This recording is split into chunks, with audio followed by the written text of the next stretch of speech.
Hi, I'm Megan. I'm Colin. And this is Pet Sitter Confessional, an open and honest discussion about life as a pet sitter.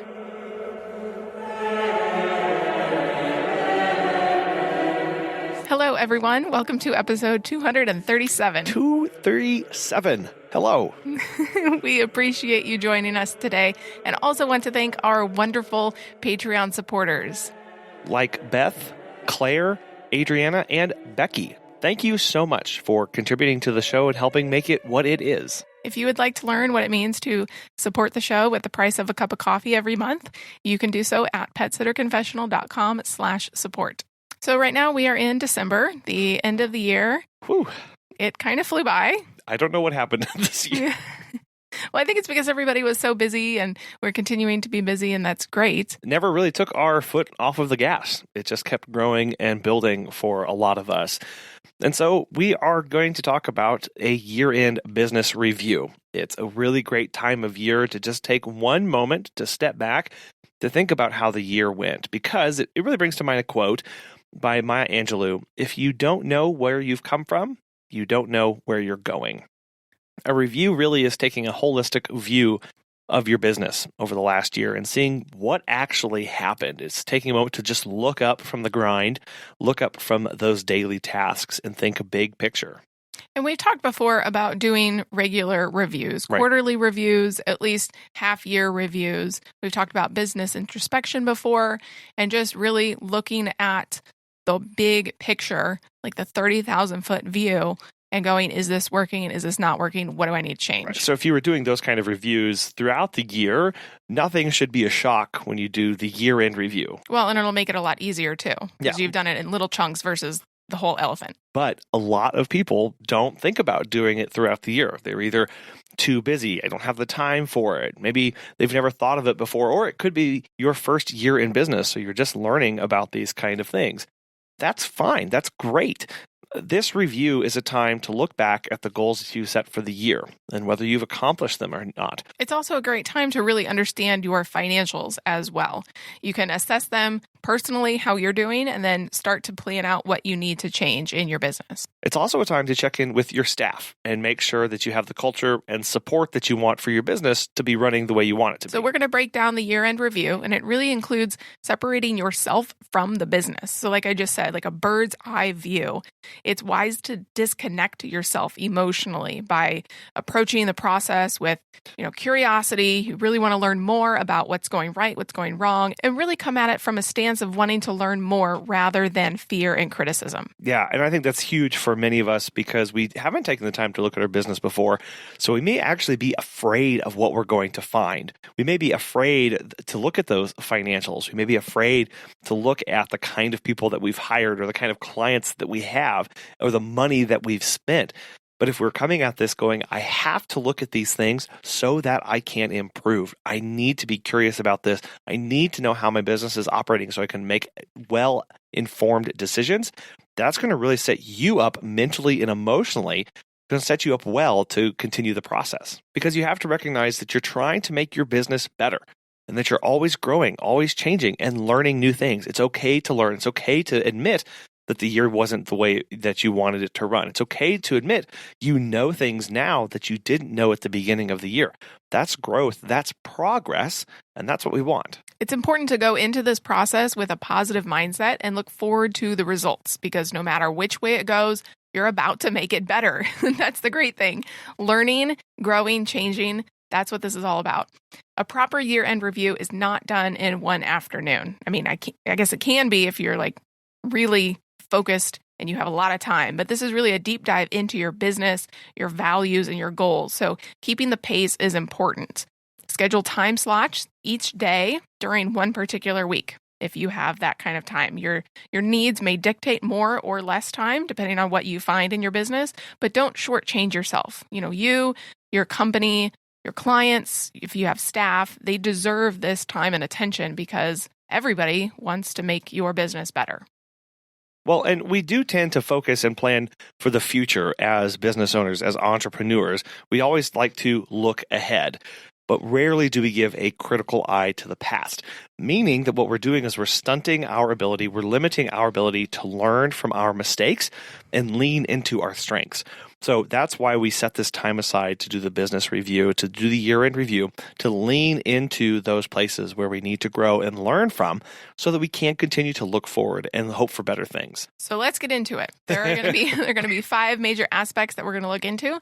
First one is financials and sales, and then human resources and culture, major projects and initiatives. Fourth one is marketing. And then the last is goals and opportunities. So basically, there's going to be a lot of questions that you're going to need to ask yourself and your business so that you can figure out how to make it better. Yeah, and there's no right or wrong answer through any of these questions that we're going to dive into. This is up for you to decide, for you or your business partner, or for you to take to your staff so that you can decide how the business is running and whether you think it was a success. So the first one we'll talk about are the financials. Obviously, this is a big one. This is what most people think of when they think about doing a year-end business review.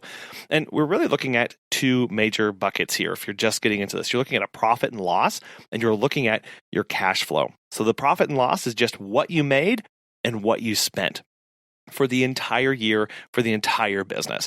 I'll also recommend that if you offer different services and you have a variety of things that you let clients choose and book for you, do a profit and loss for each one of those. How much did it take you? How much money did you spend offering drop-ins versus walks? And how much did you make from each one of those? When you break it out per each service, you're really going to see a lot of powerful things come where you are going to make decisions on where you want to invest and where you're growing versus where you're not.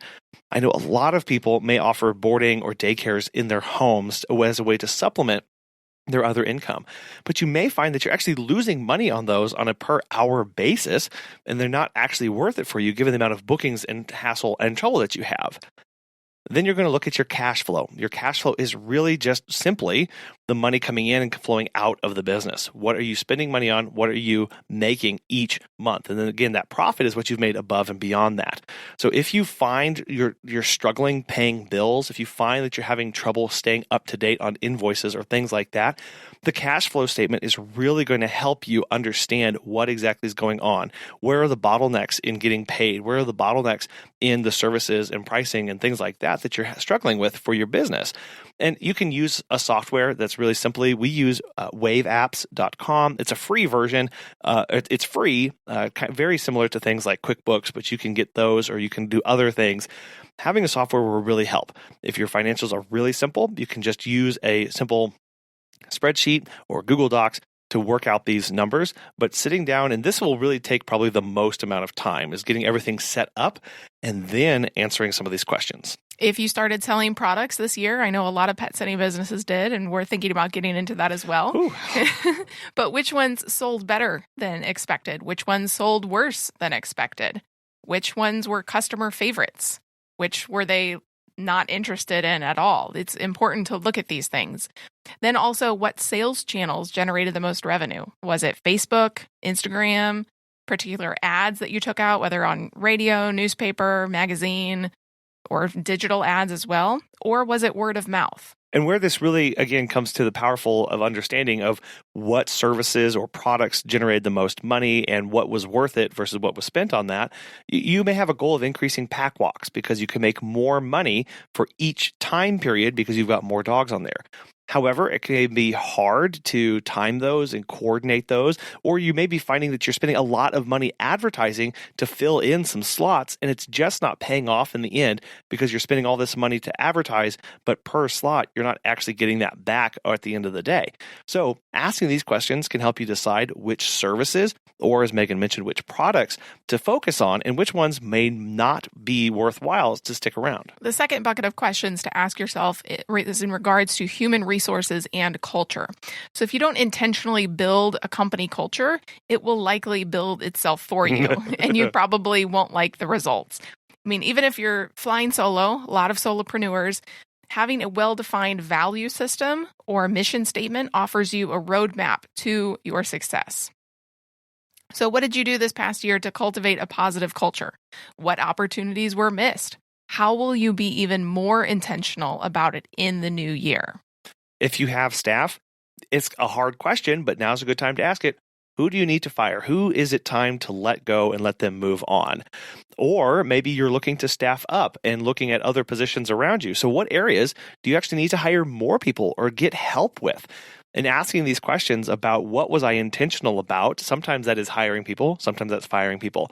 Sometimes that's offering different incentives to the people that you have hired. Sometimes it's letting them know that they can contribute and giving them access to materials to allow them to use different skill sets and tools that they have, different passions that they have, and invest that into the company so they can help build the culture. They can help build the company the way that would help them as well and make it more attractive to other people like them. Or I know there was a lot of talk this year about finding good staff and actually retaining them because the job market is so different than anybody thought it would be this time this year. But maybe look at where you placed your job ad, the exact wording that you used in there. Maybe you need to change it up. Maybe you need to put the job ad somewhere else. Or if the free version wasn't working, go pay for it. Maybe you'll find different people on there as well. Yeah, it's a good time of year to recognize maybe I made a mistake hiring. I hired too fast, I hired too quickly, and because I just felt the rush to get somebody on board. If you did that, maybe it's time to let them go. Conversely, maybe you made that really golden hire a few months ago. What more responsibilities can you give that person? How can you help that person feel more valued and more invested in the company? You only you know the answer to that and what you're able to do and what you're capable of. But start thinking about ways to retain these people who are really valuable and hard to find. We talked about staffing, and that typically has to do with growth. So the third thing we're going to talk about is major projects and initiatives. So did you expand into a new area? We did. Did you start selling items? Did you offer a new service, or did you rebrand this year? How are those going? Did you enjoy that process? Were there things that could have gone better? Are you happy with how it turned out, or do you still want to change some things? What is working within each of those and what's not? What did you try this year in order to grow or improve your business? All of these are experiments. They're projects that you need to analyze before next year so that you can have an awesome 2022. So just the example of rebranding. Maybe you rebranded this year. I know a lot of people did. They worked on it. They launched it this year. Ways to assess this are you getting the clients that you want? Are you getting the amount of frequent referrals? Are you getting the kind of personnel? Are you getting the kind of messages that you would like to have for the rebrand? Is it matching up with the company culture that you have? Asking these questions, not just of yourself, but send out some polls to your staff, to your clients, and ask them, are they happy? Are they jiving with the messaging that you're putting out there? And is it consistent? That way you can judge the ways to improve for next year so that you can continue to make it work for you. Or maybe you partnered with a local rescue or a local pet business that you guys were sharing social media posts or doing in-person meet and greets or going to community events with. Is that still something you want to keep up? Are you both happy with those kind of relationships that you've built? One area that we are also always concerned about and interested in how it's going is marketing. So where did you invest money last year? This includes things like marketing. Maybe you did some research and development to ask people. Maybe you developed a project or you bought new equipment. When it comes to things like investments, especially marketing investments, it's crucial to analyze your return on that investment. And all the ROI, all that return on investment means is the money that I put into the system, was that more or less than I get back? And one really simple way to understand how our marketing is going is look at where your new clients are acquired from and how they found out about you. If you're not already, always ask new clients and write it down, not just ask them, but put it somewhere, how they found out about you. Was it a referral? If so, prod them and ask them, who was it that told you about me? Did they find you out through a Facebook post or a Google My Business search listing? Was it through some other means that you're out there marketing on? That way you know what you can lean into, and that way you can know how your advertising or how your time and investment is actually paying you back. You can also look at your new clients versus your percent repeat. And this is totally dependent on everybody and everybody's market because it's different for how we run our businesses and around the services that we offer. But the service industry on average is roughly about a 30%. So you'll have about 30% repeat clients. That means that when you look at your entire client list, 30% come back to you. If yours is lower and you're not making the kind of money that you would like, or it's not as predictable as you would like, lean into servicing the ones that do come back to you so you can lock them in and that you can help make them have a better experience every single time. And then start sending out more direct communications, email, direct mail, whatever, to your entire list of clients to stay on top of mind, to entice them to come back, to remind them that you're there and that they'll maybe come back and use you. It's also a good idea to look back through your client list and figure out which ones are good, which ones maybe didn't treat you so well, and then cut the ones that didn't treat you so well. Cut the bad ones.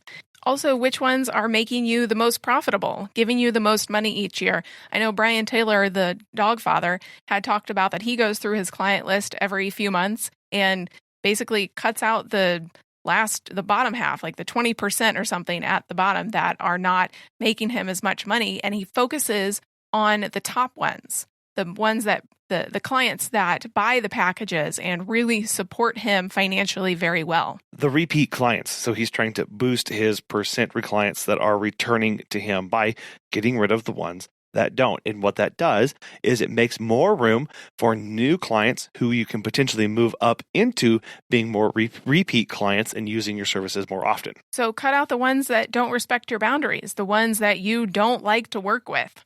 It's not worth it. And focus on the good ones, the ones you want to retain. If you went to pet-friendly events this year, how did those turn out? Did you get the participation that you wanted? Did enough people sign up for your email list? That's what we did with ours. No, it did not. It did not. Well, so that's a good point. Is if you did that, start asking questions about that event.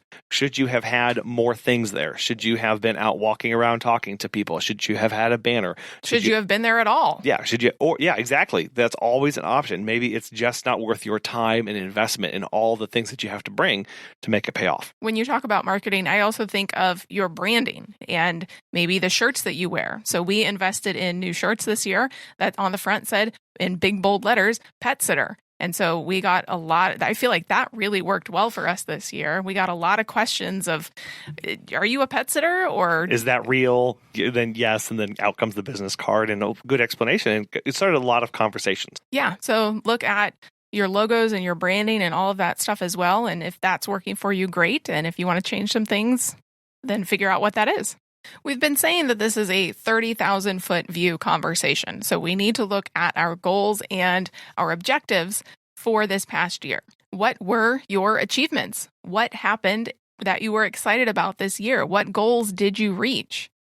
And how did they impact your growth? I know one of our goals was to double our income from 2020, which wasn't that hard to do because of the way 2020 went, but we definitely did that. We very much exceeded that. And so that has been great. We've gotten a ton of new clients and 2021 has been really good to us. It really has. So things like, okay, so that happened to us. What did we learn from 2021 and how did it support what we were doing? Well, we learned a lot about how to scale quickly, how to intake a lot of new clients, field requests. We started to get back into the game of seeing a lot more red flags of what wasn't going to work with us. So we started writing some of those things down or putting them in our employee handbook, which we later used to bring on some staff members. So it's taking these things that we learned, these lessons that we're learning, and then putting them somewhere. Whether it's just a quick notes document, you've got to write that down because it will be beneficial to you at some point in the future. Well, and it's also just great to celebrate your wins, right? Like if you're having a bad day, if something happened with a client that you weren't happy about or they weren't happy about and they came to you and talked to you, it's great to remind yourself of those little wins. But it's also important to note your biggest disappointments as well. So what were some things that did not go well, did not go right for you and your business in 2021? Well, on disappointments for this past year, I will take it back. I think for me, one of the biggest disappointments of the year was that community event that we went to. I was really excited about going to our first one with our new logo, with our branding, with our t-shirts, and it was just a total and utter flop. And so it was a big lesson for us. So and it wasn't necessarily our fault either. It was there was a lot of things about the event, about the organization that we had no control over, that we didn't know about ahead of time. So now the question is, now that we know about that, what is in our control, what is out of our control, and how will we better be prepared for it next year or not?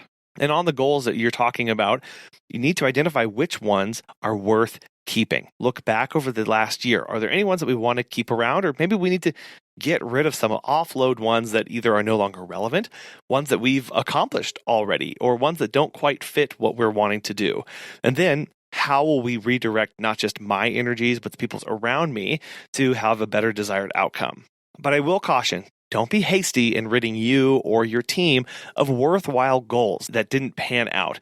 Just because they didn't happen this year doesn't mean they aren't achievable next time. Instead, look at other avenues that you might take to achieve them.